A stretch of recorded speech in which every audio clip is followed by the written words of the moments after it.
Mowgli फौजा विजापूरच्या जवळ येऊन थडकल्या.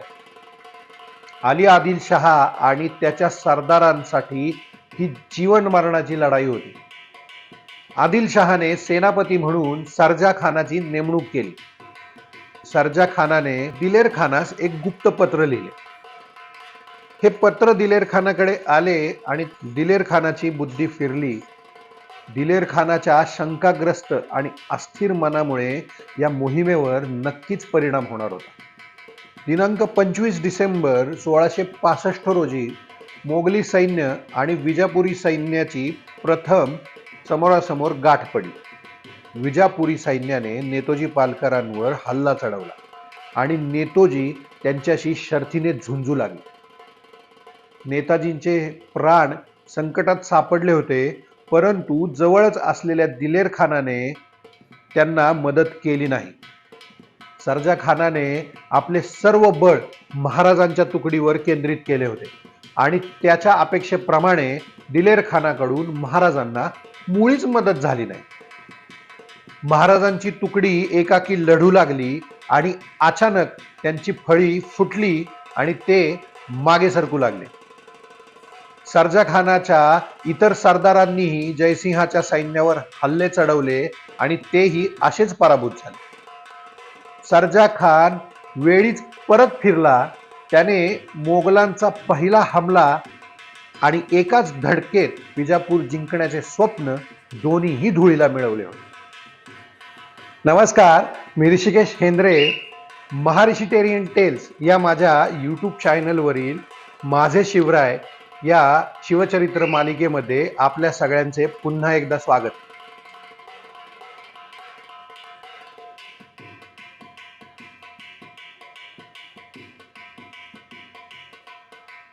संपूर्ण हयात मोगली राजकारणात घालवलेल्या मिर्झा राजांना दिलेर खानाचा डाव त्वरित लक्षात आला. आपल्या सगळ्या योजना आणि धोरणी राजकारणाने आजवर मिळवलेल्या यशाला दिलेर खानाचा आताताईपणा पूर्णपणे धुळीला मिळवेल याची कल्पना त्यांना आली.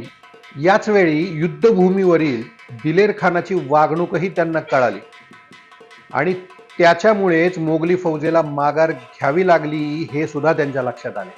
दिलेर खान आपल्या जीवावर उठला आहे हे महाराजांच्या आणि सरनौबत नेतोजींच्या लक्षात आले होते. मोगली फौजेत हे नवीन नव्हते. पराभवाचे खापर फोडण्यासाठी कुणाला तरी बळीचा बकरा बनवायचे आणि बादशहाचे कान भरून त्याचा काटा काढायचा ही जुनी पद्धत होती. पण महाराजांना हे नवीन होते. मराठ्यांची आणि मोगलांची लढण्याची पद्धत सुद्धा अगदी वेगळी होती. त्यामुळे या दोन्ही सैन्यामध्ये ताळमेळही बसत नव्हता. दिलेर खान पराभवाचे खापर आपल्या माथ्यावर फोडून आपला प्राण घेण्याच्या खटपटीत असल्याचे पाहून महाराज मिर्झा राजांकडे आले आणि महाराज म्हणाले, पन्हाळ्याची शिबंदी बेसावध असतानाच मी किल्ला मोगलांना मिळवून देईन आणि या प्रांतात नंतर इतका धुमाकूळ घालेल की माझ्या बंदोबस्तासाठी आदिलशहाला आपले काही सैन्य तिकडे पाठवावे लागेल आणि त्याची ताकद 2 आघाड्यावर विभागली जाईल. महाराजांची ही योजना मिर्झा राजांना आवडली. त्यामुळे 2 गोष्टी होणार होत्या. एक म्हणजे महाराज मोगली सैन्यापासून दूर जाणार होते आणि दुसरी म्हणजे महाराजांनी पन्हाळा घेतल्यानंतर त्यांचे कर्तृत्व पुन्हा एकदा सिद्ध होणार होते. महाराज शाही छावणी सोडून पन्हाळ्याच्या रोखाने दौडू लागले. सरनौबत नेतोजींनाही या सुमारास छावणी सोडायला सांगून महाराज निघाले. महाराजांनी शाही छावणी सोडली. ती तारीख होती दिनांक 11 जानेवारी 1666. अतिशय धूर्तपणे महाराज दिलेर खानाच्या तावडीतून निसटून गेले. दिलेर खानाने त्यांचा घात तरी केला असता किंवा ऐन युद्धाच्या वेळी त्यांना मदत न करता शत्रूच्या तोंडी दिले असते. महाराजांच्या स्वतःच्या मोठ्या भावाबरोबर कनकगिरीच्या युद्धामध्ये अफजल खानाने असाच घात केला होता. महाराज आणि नेतोजी वेगवेगळ्या रस्त्यांनी पन्हाळगडाकडे निघाले. 5 दिवसांनी महाराज पन्हाळ्याच्या पायथ्याशी पोचले. सरनौबत नेतोजी पालकर वाटेतील आदिलशाहीच्या शहरांमध्ये जाळपोळ आणि धुमाकूळ घालत पुढे येत होते, त्यामुळे ते अजूनही पोचले नव्हते. महाराज अकस्मात पन्हाळ्यावर येऊन धडकले आणि पन्हाळ्यावरील शिबंदी बेसावत असताना हल्ला करायचे त्यांनी ठरवले. त्याप्रमाणे 16 जानेवारी 1666 रोजी पहाटे 3 वाजता महाराजांनी एकदम पन्हाळ्यावर हल्ला चढवला. पण गडावरील शिबंदी संपूर्णपणे सावध होती. या हल्ल्यात महाराजांना चांगलेच नुकसान झाले. शेकडो मावळे धारातीर्थी पडले आणि त्यांना माघार घ्यावी लागली. महाराज तसेच विशाळगडावर परत पोहोचले. इकडे मिर्झा राजांनी पुन्हा एकदा विजापुरी मुलखावर हल्ला करायचे ठरवले आणि त्याप्रमाणे त्यांचे लष्कर भिवरेच्या तीरावरून नदी पार करून गेले. आणि त्याच वेळी त्यांना एक भयंकर बातमी समजली, जी महाराजांच्या पन्हाळ्यावरील पराभवापेक्षाही भयंकर आणि अविश्वसनीय.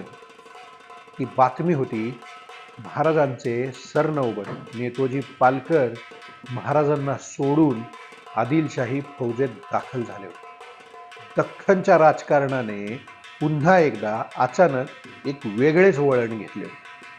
सरनौबत नेतोजी पालकर स्वराज्याच्या स्थापनेच्या अगदी सुरुवातीपासून महाराजांच्या सोबत होते. नेतोजींनी स्वराज्याच्या पहिल्या लढाईपासून अफजल खान, रुस्तुमे जमान आणि शाहिस्ते खान अशा वेगवेगळ्या सरदारांच्या विरुद्धच्या असंख्य लढायामध्ये आपली मर्दमुखी गाजवली होती. विजापूर पर्यंत मजल मारून आदिलशहाला घाम फोडला होता.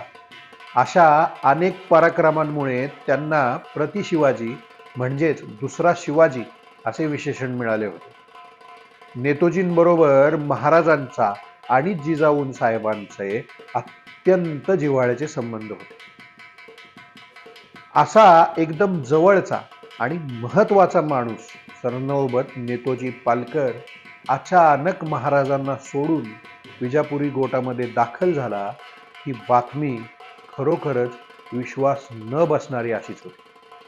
नेतोजींच्या कर्तृत्वाची, पराक्रमाची, धाडसी वृत्तीच्या आणि जलद हालचाली करून लांब लांब पल्ले कमी वेळात मारून हल्ले करायची दखल डच, पोर्तुगीज, फ्रेंच आणि मुसलमानी इतिहासकारांनीही घेतलेली दिसते.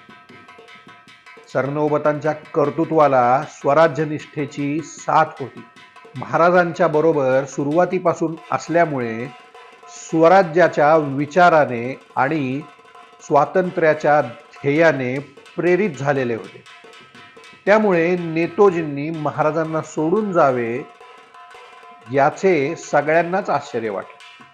नेतोजी महाराजांना सोडून गेले हा महाराजांचा एक राजकारणी डाव तर नसेल. 24 एप्रिल 1666च्या कारवारहून सुरतेला गेलेल्या एका समकालीन वृत्तपत्रात या बेबनावाच्या संदर्भात कारवारचे इंग्रज कळवतात की बट क्वारल्ड और there was some other mystery in it, we cannot tell, but Netaji left him and went to the king of Vijapur. म्हणजेच ते खरोखरच भांडले की यामध्ये काहीतरी गूढ होते हे आम्ही सांगू शकत नाही, पण नेतोजी शिवाजीला सोडून आदिलशहाकडे गेला हे मात्र नक्की. या प्रसंगाबद्दल सभासद लिहितो, महाराज पन्हाळ्यावर चालून गेले त्यावेळी त्यांनी नेतोजींना मदतीसाठी वेळेत आले नाही आणि त्यामुळे महाराजांना पन्हाळ्यावर पराभव पत्करावा लागला आणि बरेचसे मावळे धारातीर्थी पडले. त्यामुळे संतापून महाराजांनी नेताजींना सुनावले, समयास कैसा पावला नाहीस, म्हणून शब्द लावून त्यांना सरनौबतीवरून दूर केले. दिनांक 23 फेब्रुवारी 1666च्या एका राजस्थानी पत्रानुसार बादशहाने कमी दर्जाची मनसब दिली होती त्यामुळे नेताजी नाराज झाले आणि संधी साधून आदिलशहाला जाऊन मिळाले.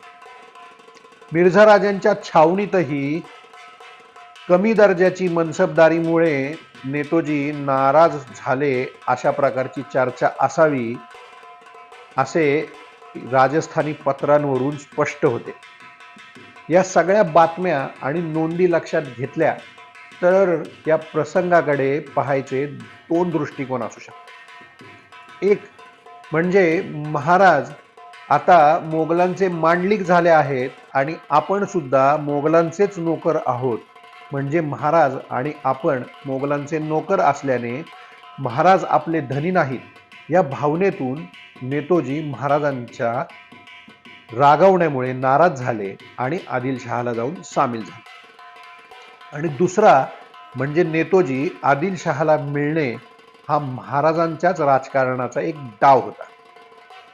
आता जर विचार केला तर नेतोजी पालकर स्वराज्य स्थापनेपासून महाराजांबरोबर होते, त्यामुळे मिर्झा राजांच्या तहामध्ये महाराजांनी स्वीकारायला लागलेली कलमे आणि त्या पाठीमागचे राजकारण सरनौबतासारख्या मोठ्या आणि विश्वासू अधिकाऱ्याला माहीत नसेल आणि स्वराज्याचा सरनौबत एका फुटकळ मनसबदारीमुळे आदिलशहाला सामील झाला हे म्हणणे म्हणजे नेतोजींवर अन्याय झाल्यासारखे आहे. दुसऱ्या पर्यायाचा विचार केला तर महाराज हे चांगलेच ओळखून होते की आदिलशाही आणि कुतुबशाही संपली तर औरंगजेबाला दक्षिणेत कुणीही बलाढ्य शत्रू उरणार नाही आणि मोगलांची ताकद फक्त स्वराज्याच्या विरुद्ध वापरली जाईल. त्यावेळी बादशहा महाराज त्याच्याबरोबर काम करत आहेत हे लक्षात घेणार नाही.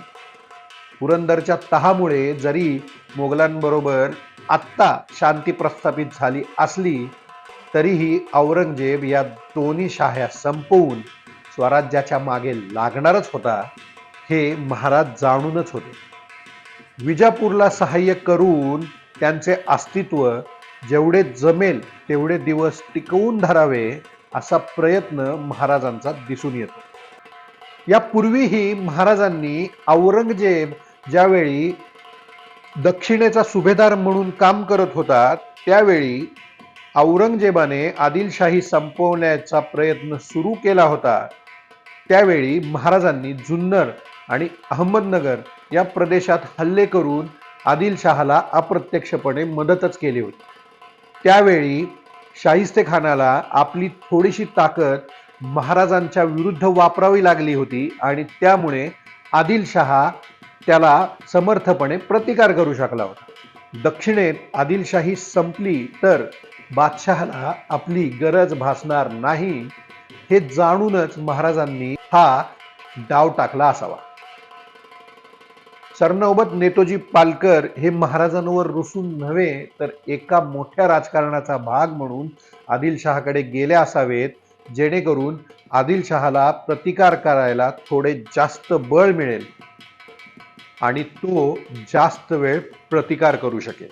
इकडे विजापूरकरांचा निपात झाल्यानंतर ही मोगली वावटळ आपल्यावर चालून येईल हे गोवळकोंड्याच्या कुतुबशहालाही समजले होते आणि त्याने म्हणूनच नेकनाम खानाच्या नेतृत्वाखाली 12,000 स्वार आणि 40,000 पायदळ आदिलशहाच्या मदतीला पाठवले.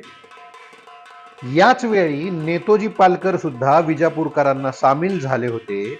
म्हणजेच आपल्याला असे नक्कीच म्हणता येईल की कुतुबशहाच्या बरोबरीने महाराजांनीही आदिलशहाला आपली मदत पाठवली. यावरून आपण असे म्हणू शकतो की सरनौबत नेतोजी पालकर आदिलशाही पक्षात सामील होणे ही शिवाजी महाराजांच्याच मुत्सद्दी राजकारणाचा एक भाग होता.